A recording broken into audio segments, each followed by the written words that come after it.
Olá pessoal, tudo bem? Vamos continuar então a nossa disciplina falando agora do conceito de ortogonalidade. Tá? Muito provavelmente vocês já viram o conceito de ortogonalidade, principalmente quando a gente fala de álgebra linear, tá? Mas aqui ele tem um significado um pouquinho diferente, tá? É similar, mas é diferente. Vamos lá, vamos ver qual é a ideia desse conceito de ortogonalidade, especificamente falando para funções, tá? Então tá, a gente deve se perguntar primeiro, a gente já não viu isso? A resposta é sim, a gente já viu, né? Principalmente quando o assunto é vetores, a gente vai se lembrar. Primeiro, antes de eu lembrar propriamente da ortogonalidade, eu preciso lembrar do que se trata. Né? Se eu for falar de vetores, eu tenho algumas propriedades que eu preciso lembrar com vocês. Tá? Então, eu vou definir, seja U e V vetores no espaço tridimensional, o produto interno de U e V denotado por vezes V e possui as seguintes propriedades. Então, antes da gente falar de ortogonalidade propriamente dito, a gente vai ter que falar do produto interno. Por que do produto interno? Porque é justamente quando a gente calcula o produto interno, tá, obtém um certo resultado, a gente vai poder dizer se dois vetores são ortogonais, tá bom? Então, para relembrar isso, a gente lembra, olha, primeiro, pode ser assim entre parênteses, tá, U e V, tá? É simétrico, ou seja, se eu usar V e U, tá, ele vai continuar tendo o mesmo conceito, vai ser o mesmo valor, tá? Outra coisa que eu preciso saber, se eu multiplicar por uma constante, vezes U, depois isso, produto interno com V, vai ser igual àquela constante vezes o produto interno, também não muda, tá? Isso tudo para vetores, tá? Depois, se eu por algum motivo calcular o produto interno entre dois vetores, ou melhor, entre um vetor só, perdão, dele com ele mesmo, e der zero, é porque esse vetor é nulo. Tá? E por fim, a propriedade da associatividade, né? Se eu tenho U mais V produto interno com W, então eu vou ter na verdade produto interno de UW mais produto interno de VW. Então só para lembrar isso, a gente vai trabalhar com funções, não com vetores, eu estou apenas lembrando, tá? Porque muito provavelmente eu acredito que seja a primeira vez que vocês estejam vendo o produto interno entre funções, tá? E primeiro eu preciso lembrar aquilo que a gente trabalhava com vetores, tá? E que eu tenho certeza que vocês já viram. Tudo bem? Só queria lembrar também que essas quatro propriedades, no momento que a gente tiver bem estabelecido o que é o produto interno e também falar de ortogonalidade para funções, tá? Essas propriedades se mantêm, tá bom? Então vamos lá, vamos tentar relembrar algumas coisas aqui, tá bom? Primeiro, e a ortogonalidade? Afinal, nós começamos, né, nos perguntando o que era a ortogonalidade. Então, para falar de ortogonalidade, eu de novo vou manter ainda a ideia de vetores, tá? E vou tentar lembrar com vocês o que vem a ser a ortogonalidade entre dois vetores. Primeiro, vamos pensar que existe, tá, no espaço 3D, tá, onde nós temos os eixos x, y, z, tá. A gente vai ter um vetor qualquer, tá, que tem aí a sua posição no espaço tridimensional. A gente vai ter um outro vetor que também tem a sua posição no espaço tridimensional. Tudo bem? E a gente pode, enfim, mexer esses vetores, não faz a menor diferença, né? Mas o que a gente sabe, tá, o que a gente pode dizer com certeza desses dois vetores no espaço, que a gente pode primeiro representar eles em outro lugar, desde que a gente mantenha a direção, tamanho e sentido, tá? E a gente pode dizer que eles são ortogonais, ou seja, eles possuem um ângulo de 90 graus entre si, se esse U e esse V, tá, independente do lugar que estejam, se ele tiver esses 90 graus, tá, se esse U e esse V possuírem, tá, produto interno igual a zero. Tá? Então, por que isso acontece? Se vocês lembrarem dos vetores, a gente tem que lembrar que o produto interno entre vetores é o cosseno do ângulo formado por eles, tá? Vezes o tamanho de um, vezes o tamanho do outro. Ou seja, a norma de U vezes a norma de V. Tá? Ou módulo de U, módulo de V. Depende da literatura, o que vocês usarem, como era chamado. Mas tanto faz, norma ou módulo, tá? Ou até tamanho, se preferirem, tá? Obviamente, tá, é zero porque o cosseno do ângulo é 90, né, e cosseno de 90 é zero, tá, a gente já sabe disso, então fica bem fácil de entender nesse sentido quando a gente fala de vetores. Tranquilo? Bem lembrado. Vou dar um exemplo bem simples aqui. Vamos supor que a gente tenha U igual, tá, U e V ambos no espaço tridimensional. O que a gente faz mesmo para descobrir o produto interno? Tá? Então, nesse caso, eu escolhi dois vetores específicos, tá, cujo produto interno vai dar zero e, consequentemente, são dois vetores ortogonais. Mas só para lembrar o que a gente faz para calcular isso, a gente faz o seguinte, olha, o produto interno entre U e V, quando a gente fala de vetores, a gente vai pegar coordenada a coordenada, ou seja, a primeira de um vezes a primeira do outro, depois mais a segunda de um vezes a segunda do outro, e por fim mais, né, a terceira com a terceira. Tá? Então isso é produto interno, ou também chamado de produto escalar, no caso de vetores. Tá? E a gente tem que isso vai dar um resultado, vai dar um número, tá? E esse número é menos 1, menos 8 mais 9 e consequentemente é zero. a gente chega na conclusão de que se esse produto interno é zero, tá, a gente está falando de dois vetores ortogonais. Em outras palavras, tá, vetores que possuem um ângulo de 90 graus entre si. Tá bom, pessoal? Então é relativamente bem simples, a gente precisa lembrar desse conceito para depois falar em funções. Tá bom? Se a gente estiver falando agora no plano, tá, não mais no espaço, vamos representar agora o IV no plano, tá, isso tudo se mantém. Porque se eu, de novo, escolher o IV, tá, vou escolher um U e um V, tá, só que agora tá, no espaço bidimensional, e eu repetir todo o meu processo, ou seja, se eu disser, olha, vou fazer o produto escalar, menos 4 vezes 0,5, ou seja, primeira com primeira, mais segunda com segunda, ou seja, segunda coordenada com segunda coordenada, fizer as contas, isso vai dar menos 2 mais 2, que vai dar 0, e de novo, né, U e V, agora outro U e outro V, no espaço bidimensional, tá, tem produto escalar ou produto interno nulo, em outras palavras, eles são ortogonais. Então esse é o conceito bem simples, tá, pessoal, de ortogonalidade quando o assunto ou quando trata-se de vetores. Tá? Eu preciso deixar isso bem claro para falar do que eu vou falar agora, tá bom? Beleza, mas o que eu vou falar aqui é para funções. E como eu não sei se vocês já viram isso, eu estou assumindo que estamos vendo pela primeira vez, vamos fazer o seguinte, quem sabe a gente pega emprestado o conceito de produto interno e também de ortogonalidade, tá? Dos conceitos que a gente aprendeu lá em vetores, lá em álgebra linear, e tenta transcrever para funções. E alguém vai se perguntar, como assim, professor? Vamos lá. Então, eu tinha vetores, agora eu vou ter funções. Então, eu vou escrever uma função, tá? Vou escrever a função seno de x, uma função bem simples, tá? Vou escrever uma outra função, tá? Muito similar, vou escrever a função seno de 2x, ou seja, eu multiplico por 2, que o que acontece é que o período que acontecia em um espaço ele acontece mais rápido, agora ele vai acontecer com o dobro da velocidade, então na verdade aquela onda cabe duas vezes no mesmo espaço, então por isso o seno de 2x. Tá? Então é claro para mim, e muito simples, que eu tenho tanto o seno x quanto o seno de 2x como duas funções que eu conheço, tá? Funções relativamente bem simples, mas se eu for estudar em algum momento o produto interno entre essas duas funções para daí depois dizer se é ortogonal, tá? Eu vou usar, ou vou fazer, melhor dizendo, de uma maneira diferente. Como é que eu vou fazer isso? Tá? Vamos fazer o seguinte, vamos pegar uma faixa, tá? Vou pegar uma faixa específica que vai de 0 até π, tudo bem? Então, essa faixa que vai de 0 até π, tanto para o seno quanto para o seno de 2x, tá? Ela é diferente, obviamente. Ela tem uma onda ali que fica só na parte de cima, vamos dizer assim, na primeira função, e ela tem, né, o que seria um período completo do seno, lá no caso da segunda função, justamente é completo de 0 a π, porque a gente multiplicou por 2. Tá? Então fica aquele pedacinho como se fosse comprimido, como se fosse o seno comprimido. Tá? Então, nessa faixa verde, ou seja, na faixa de 0 a π, eu tenho um comportamento. Tá? E sempre que eu estiver falando de produto interno para funções, ou para consequentemente falar de ortogonalidade, eu terei que definir da onde até onde eu estou estudando. Nesse caso específico de 0 a π. Tá? Então sempre vou ter que falar. Se não falar da onde até onde, não tem sentido nenhum para mim. Tá bom? Tá. Eu vou pegar e vou escolher aqui especificamente 3 pontos. Tá? 3 pontos quaisquer. Vamos supor que eu escolhi o primeiro ali em 0. Tá? Eu escolhi um outro ponto em π meios e o outro em π. Ambos pontos estão nessa faixa que eu escolhi, que vai de 0 a π. Tá? E ambos os pontos, quando eu digo pontos, tá? Eu estou falando coordenada x e y mesmo. Tá? Eu sei que tanto em 0, quanto em π meios, quanto em π, as duas funções, tá? A função em verde e a função em laranja, elas têm valores, tá? Elas assumem certos valores. Tá? No caso da função verde, que é o seno de x, claramente, né, em 0 vale 0, em π meios vale 1 e em π vale 0. Tá? No caso do seno de 2x, nesses 3 pontos específicos vale 0.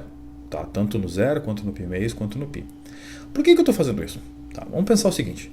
Então, eu tenho 3 valores. Eu tenho quantos valores eu quiser, na verdade, nesse intervalo. Mas, especificamente, usando estes 3 valores, tá? Eu tenho resposta para isso. Eu tenho o quanto vale cada uma dessas duas funções nesses caras. Então, vamos anotar isso. Vamos supor que eu saiba, né, e sei. E vou chamar f de 1 de seno de x e vou chamar f2 de seno de 2x. Então eu vou ter agora, vou tratar f1 e f2, perdão, como sendo duas funções. Claro, nesse caso específico é seno de x e seno de 2x, mas poderia ser qualquer outra. Então eu vou escrever f1 e f2, tá, como se fosse um vetor. A grande jogada é essa. Para a gente entender isso, a gente escreve essas funções como se fosse um vetor. Como assim, professor? A gente vai escrever os valores que a gente descobriu ou que a gente atribuiu para certos pontos. No caso aqui eu escolhi 3. Mas eu sei que na f1, os 3 pontos que eu escolhi, os 3 valores do domínio me deram 3 valores para a função, respectivamente 0, 1 e 0. Tá? Ou seja, em 0 é 0, em π meios é 1, em π é zero de novo. Tá? E a segunda, tá, diz o seguinte, que os 3 são zero. Tá? Dá para ver ali com uma bolinha verde em cima da função. Tudo bem? E se eu quiser, tá, fazer agora, por algum motivo, o produto interno entre duas funções, tá? Só que, claro, eu sei, eu estou usando apenas 3 valores.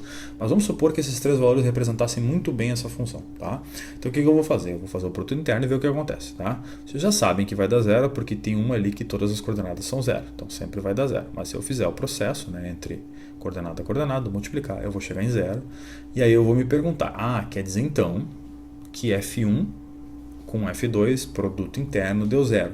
Posso chamar essas funções de funções ortogonais? Aparentemente sim, tá? Mas são só 3 pontos. Então vamos pegar mais pontos. Eu coloquei mais pontos ali, tá? Vou colocar de 0, agora vou colocar em π quartos, vou colocar em π meios que já tinha, vou colocar 3 π quartos e π. Então adicionei mais 2 bem no meio. Vou adicionar mais 2 na segunda função, tá? E vou fazer o processo para ver o que acontece. Tudo bem? Se eu fizer o processo, ou seja, se eu adicionar esses 2 pontos, tanto na primeira quanto na segunda função, ou seja, os pontos calculados em π quartos e 3 π quartos, para ambas, eu já vejo que a coisa começa a mudar um pouquinho. Tá? Se eu fizer isso e adicionar esses valores, tá? Em π quartos o seno vai ser aproximadamente 0,7. Tá? E em 3 π quartos também. No seno de 2x, em π quartos vai ser 1. E em 3 π quartos vai ser menos 1. Então eu já adicionei nos vetores ali todos esses caras. Eu adicionei o 0,7 e o 0,7 de novo. Adicionei o 1 e adicionei o menos 1. E eu vou me perguntar, será que eu posso agora considerar uma coisa mais bem aproximada para tentar fazer o produto interno dessas duas funções? A resposta é sim. Tá? E se eu fizer isso, eu vou me dar conta de que alguma coisa interessante já começa a acontecer aqui. Eu vou ter 0 vezes 0, 0,7 vezes 1, 1 vezes 0, 0,7 vezes menos 1 e 0 vezes 0. E isso vai dar 0 de novo. Tudo bem? E aí alguém vai dizer, olha, quer dizer, eu estou aumentando o número de pontos, tá? E estou obtendo 0 também.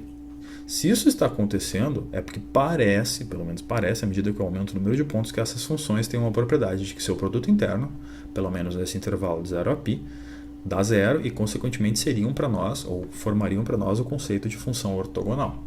Tá bom? Como é que eu faço para garantir isso? Eu vou ficar adicionando pontos indefinidamente ou infinitamente? Como é que a gente vai fazer? Tá? Mas com esses dois conjuntos, com 3 depois com 5, funcionou. Então o que eu vou fazer? Eu vou me perguntar, será que isso sempre vai acontecer? Será que o produto interno de F1 com F2, ou respectivamente de seno de x com seno de 2x vai ser sempre 0? Para que eu pudesse afirmar isso, eu deveria usar muito mais pontos. Tá? Será que essas funções são ortogonais nesse intervalo? E se a gente analisar esses pontos a mais que eu preciso, como é que a gente faria? Então vamos lá, vamos colocar mais pontos, tanto em uma quanto a outra. Tá? E se eu colocar mais pontos, tá? Adicionei mais pontos aí. Aí vocês vão pensar assim, tá, mas não é o suficiente, né, professor? Porque eu não vou cobrir todos os valores. Na verdade, a gente pode adicionar mais pontos e mais pontos em ambas as funções. Tá? Mas a bem da verdade é que a gente nunca vai cobrir, né? Porque existem infinitos pontos nesse intervalo, mas a gente pode ter uma ideia. Então é como se a gente aumentasse isso indefinidamente, tá? E pensasse assim, olha, vou usar um grande número de pontos em F1 e um outro grande número de pontos, mas o mesmo número, tá?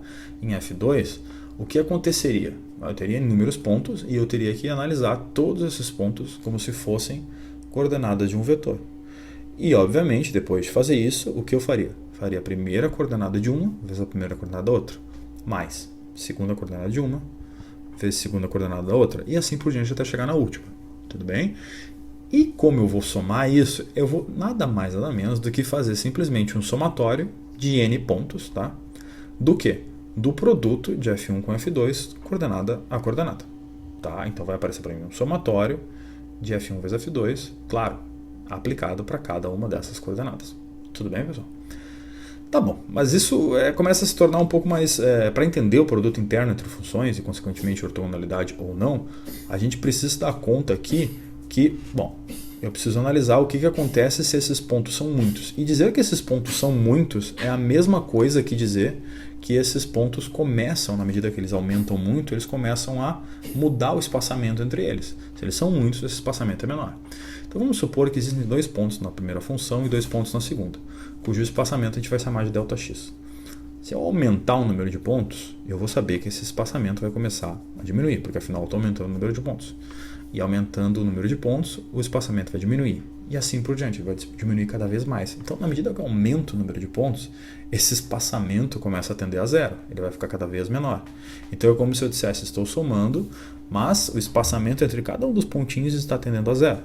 E se esse espaçamento está tendendo a zero, o que eu estou fazendo afinal? Eu estou analisando simplesmente F1 vezes F2, um somatório de um número grande de pontos com um ΔX tendendo a zero. Tá? Você sabe muito bem que isso é a definição de integral. Isso é simplesmente integral de F1 vezes F2. Claro, em dx, né, onde o dx aí é o ΔX tendendo a zero. Por isso a gente usa a notação de integral. Então, em outras palavras, isso é a integral de 0 a π de F1 vezes F2 dx. Então, eu estou, em outras palavras, cobrindo infinitesimalmente um número de pontos muito grande, fazendo com que ΔX tenda a zero. Então, essa é a ideia do produto interno entre funções. Não bastava eu chegar aqui e largar para vocês a definição, é assim. Preciso fazer com que vocês entendam, eu quero muito que vocês entendam o que isso quer dizer. Tá, então, a gente vai ter agora que o produto de F1 vezes F2 dx, nesse intervalo de 0 a π, simplesmente por definição vai ser o nosso produto interno. Ou seja, vai ser o produto interno entre duas funções em um determinado espaço. Tá? Esse determinado espaço, nesse caso, é de 0 a π. Tá bom? Bom, se acontecer que eu mudar o espaço, por exemplo, de 0 a π meios, né, não tem problema nenhum, eu só vou ter que cuidar para fazer o limite de integração e de 0 a 2π. Eu falei 0 a π meios, mas de 0 a 2π, perdão. Tá? Então pode ser, na verdade, no espaço que eu quiser, desde que seja o mesmo para as duas funções. Tá? Então, para a gente não ter que fazer essa questão ponto a ponto, né, a gente faz a integral e ponto final. Tá? Se por algum motivo der zero, a gente está pronto para dizer que essas funções são chamadas de funções ortogonais. Então a gente pegou emprestado todo o conceito, tá, de o que a gente sabia lá dos vetores, né, para aplicar isso, tá, de uma maneira segura, de uma maneira bem simples até eu diria, tá, para calcular produto interno de funções. Tá bom, pessoal? É bem tranquilo, tá? Só tem que verificar, para verificar que é de fato ortogonal, só ver se essa integral vai ou não dar zero. Se der zero, é ortogonal, tá bom? Bom, sendo assim, eu posso olhar para essa integração e chamar de definição. Isso é o quê? O produto interno de duas funções F1 e F2, e em um certo intervalo AB é esse número, tudo bem? É a integral que vai de A a B de F1 vezes F2 dx. E é sim um número, tá, pessoal? Porque eu estou integrando em x, em teoria isso tem que me dar um número, afinal o limite de integração é a e b, ou seja, números, tá? Integrando em x isso vai me resultar num número. Esse número vai dizer, tá, se esse produto é um produto entre funções que são ortogonais, tá bom? E por fim, obviamente, a gente tem a definição de ortogonalidade, que é muito similar, né? Basta que a gente faça a mesma coisa, só que se der zero, a gente vai falar que F1 e F2 são funções ortogonais naquele espaço específico que vai de A até B. Tudo bem? É bem isso, é bem simples, é bem tranquilo. Tá? Então o que a gente tem que fazer agora? Vamos fazer um exemplo para ver se a gente entendeu o que está acontecendo. Primeira coisa, vamos supor que eu tenha F1 igual a x ao cubo e F2 igual a x na 6. Tá? Bom, se F1 igual a x ao cubo, F2 igual a x na 6, e eu quero me perguntar se elas são ortogonais ou simplesmente calcular o produto interno, eu vou escolher um intervalo. Tem que me perguntar sempre em um certo intervalo. Vamos supor que eu esteja falando do intervalo de menos 2 a 2. Tá? Então, o que eu vou fazer? Produto interno F1 e F2 é simplesmente a integral de menos 2 a 2 de F1 vezes F2. Simples assim. Tá? E aí, claro, né, nesse caso eu peguei as duas funções polinomiais, né, bem simples, bem tranquilo. Tá? Então, isso nada mais é do que a integral de x na 9, que a gente consegue resolver muito fácil. Tá? Isso vai nos dar a integral de x na 10 sobre 10 aplicados de menos 2 a 2. Tá? E quando a gente calcula isso, tá, o que acontece aqui? Isso aqui é bem simples, né? A gente vai aplicar o 2 e vai aplicar no menos 2, só que o menos 2 numa potência, né, par, que no caso é o 10, vai ficar 2 positivo e eu vou ter uma parcela menos ela mesma. Então isso aqui vai dar zero. E a gente acaba de provar que naquele intervalo de menos 2 a 2, tanto F1 e F2, ou se preferirem x ao cubo e x na 6, são duas funções ortogonais. Tudo bem? Bem tranquilo, né? Bem simples. Já acabo de provar que esse produto interno é zero. Então elas são ortogonais. Bom, seguindo aqui, então a gente pode definir também, tá, os famosos conjuntos ortogonais. O que vem a ser conjuntos ortogonais? Conjuntos ortogonais é quando a gente tem um conjunto de funções em que duas a duas elas são ortogonais. Em outras palavras, duas a duas, quando eu faço a integral em um certo intervalo AB, tá, esse produto, ou melhor, esse produto interno, perdão, ele vai ser sempre zero. Tá? Então a gente pode dizer que elas são ou elas possuem, entre aspas, um produto interno igual a zero, nesse intervalo AB, com aquele M e N diferente. Então, por exemplo, uma φ de M vezes uma φ de N, tá?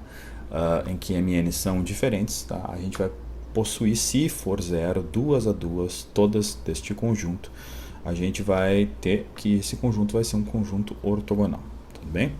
Mas vamos fazer um exemplo, porque na verdade a gente fica na dúvida aqui, né, se esse conjunto ortogonal, por assim dizer, tá, como é que a gente vai calcular para infinitas funções? Não é bem assim, né? Então esse conjunto ortogonal ele vem da seguinte forma, vamos supor o seguinte conjunto, seno de x, seno de 2x, seno de 3x e assim por diante, tá, dentro do intervalo 0 a π. Tá? O que esse conjunto representa? Bom, esse conjunto pode ser, ou não sei ainda, um conjunto ortogonal. O que a gente vai fazer? Vou representar de uma maneira geral, tá, como sendo um conjunto de seno de kx com k variando de 1 a infinito. É a mesma coisa, a gente pode representar assim. Então, quando a gente for estudar isso, ou verificar se nesse intervalo ele vai ser um conjunto ortogonal, a gente vai ter que fazer duas a duas, e a gente vai ter que de 0 a π, a integral de seno de mx vezes nx, vezes seno de nx, perdão, vai ser algum valor. Em outras palavras, nós vamos ter que calcular isso e ver se dá zero. Se der zero, para qualquer m diferente de n, a gente cobriu todas as funções duas a duas daquele conjunto. Aqui a gente vai usar uma identidade trigonométrica muito simples, tá? Seno de A vezes seno de B é igual a cosseno 1 meio de cosseno de A menos B menos cosseno de A mais B, tá? Bom, fazendo isso, a gente pode reestruturar isso aqui. Na verdade, a integral daquele produto do seno é a integral dessa diferença desses dois cossenos, fica mais simples assim. Esse 1 meio eu já tiro para fora. E integrando o cosseno é muito simples, a gente só tem que cuidar do fator que aparece ali, m menos n e m mais n, tá? E aí quando a gente integra vai aparecer ele no denominador, tudo bem? Bom, quando a gente aplica de 0 a π, tá? Eu já vou tirar aplicado em zero porque seno de 0 a 0, tá? E aqui vai ficar a dúvida do seno de m menos n vezes π e a dúvida do seno de m mais n vezes π. Mas como m e n são inteiros e diferentes, todos esses m, tanto m mais n quanto m menos n, são valores diferentes de zero. Então, na verdade, nós temos aqui duas situações que, analisando friamente, nós temos seno de um múltiplo de π. Tá, e seno de um múltiplo de π é zero. Tá? Então, em outras palavras, a gente pode reescrever isso, considerando só esses dois, sendo zero. Tá? E no momento que eles são zero, bom, 0 menos 0 dá 0, 0 vezes 1 meio é 0. Em outras palavras, a gente fez a integral, tá? E essa integral ela ficou, em outras palavras, como sendo nula. Só que como a gente considerou quaisquer m e n, a gente cobriu todas as funções do conjunto. Então, em outras palavras, o produto interno de seno de mx vezes seno de nx para quaisquer m e n, sendo um diferente do outro, é nulo. Então, a gente acabou de se dar conta que esse conjunto é um conjunto ortogonal de funções. Se desse diferente de zero, não era. Tudo bem?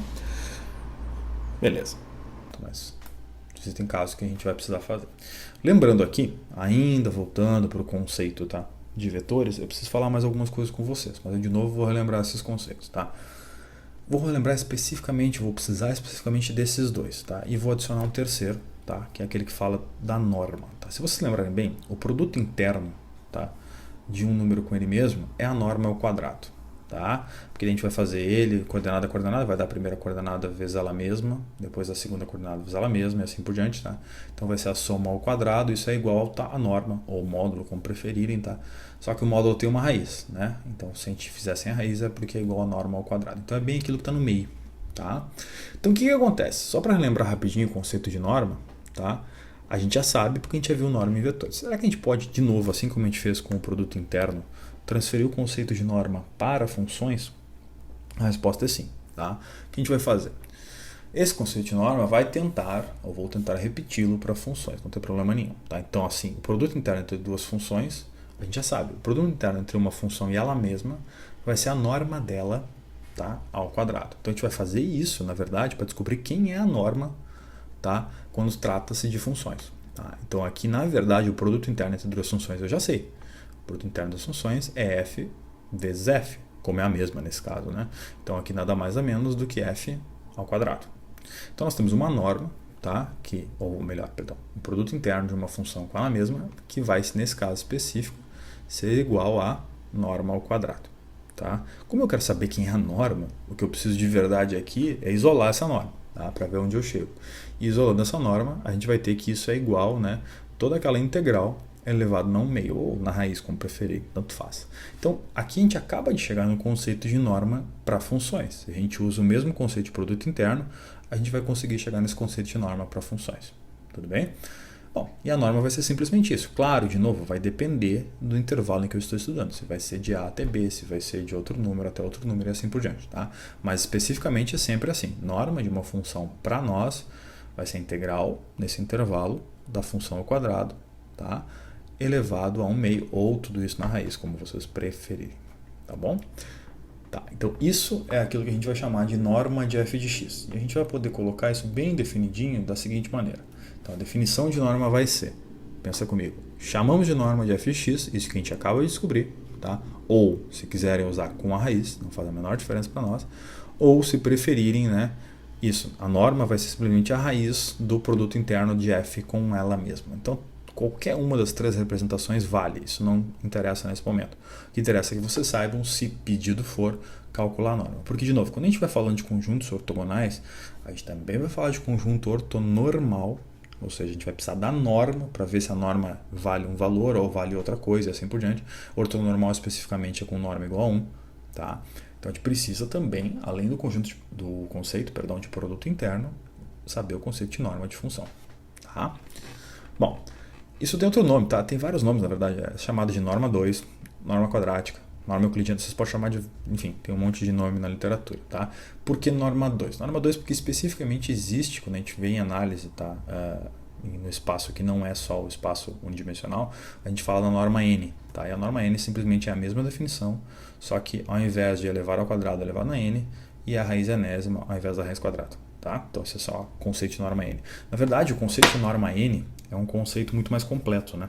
O conceito de norma n nos dá qualquer norma. Por exemplo, inclusive a norma quadrática ou norma 2 é uma ideia que vem dentro desse conjunto de norma n. Tá? Mas tudo bem. Um exemplo disso, tá, é voltar aquele conjunto, tá, e calcular, representá-lo novamente, na verdade, por seno de kx, tá, e calcular ele, tá, ou ver quanto é a norma desse conjunto. Tá? Então a gente pode fazer isso de uma maneira geral, a gente pode se perguntar quem é a norma de f, tá? Sendo que cada uma das f's, né, é o seno de kx para k variando de 1 a infinito.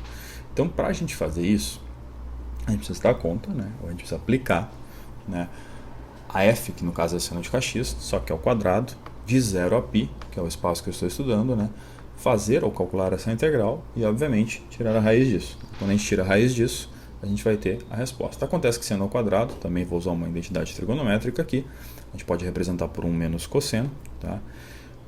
Vezes 1 meio, perdão. E aí, fazendo algumas contas, tá? A gente pode se dar conta de que isso pode ser separado em duas integrais, e essas duas integrais, né, na verdade, vão ser separadas, uma que é 1 e uma que é menos 1 meio de cosseno, tá? E ambas, né, a primeira vai dar aplicado de 0 a π, perdão, em 0 é 0, ambas, né, e eu vou me preocupar em aplicar só em π. Quando eu aplico só em π, tá, acontece o seguinte, na primeira eu vou ter aplicado em π, vai ser π vezes 1 meio, tá? E na segunda, quando eu aplicar em π, eu vou ter seno de 2k π, tá? Ao invés de x, eu só troquei por π, na verdade, né? E aí eu vou me dar conta que esse pedaço, por si só, seno de 2k π, ele é nulo, porque ele vai ser de novo um múltiplo de π. Então, seno de um múltiplo de π, de novo, é um valor nulo, tudo bem? E aí o que acontece é que nós temos que é simplesmente π meios. Quando a gente tem que é simplesmente π meios elevado a 1 meio, em outras palavras, a gente sabe que isso é a raiz de π meios. Tá? Então a raiz de π meios é a norma dessa função. Então, em outras palavras, tá, pessoal, a gente acaba de descobrir a norma dessa função. Quando a gente descobre a norma dessa função, o que isso quer dizer, o que a gente pode fazer? Existe uma outra definição que eu vou colocar como observação aqui, mas nada mais é do que a definição de um conjunto que, além de ser ortogonal, ele tem norma 1. Mas como assim? Esse aqui não tem norma 1. Eu sei, a norma é π meios, ou melhor, raiz de π meios. Então, o que acontece? Se a gente pegar essa norma, tá, e dividir todas as funções desse conjunto por essa norma que a gente acaba de calcular, que nem a gente fazia em álgebra linear com vetores, a gente vai transformar, né, ou pegando cada uma delas e dividindo pela norma dela, a gente vai transformar num conjunto em que, além de ortonormal, todas essas funções terão norma 1.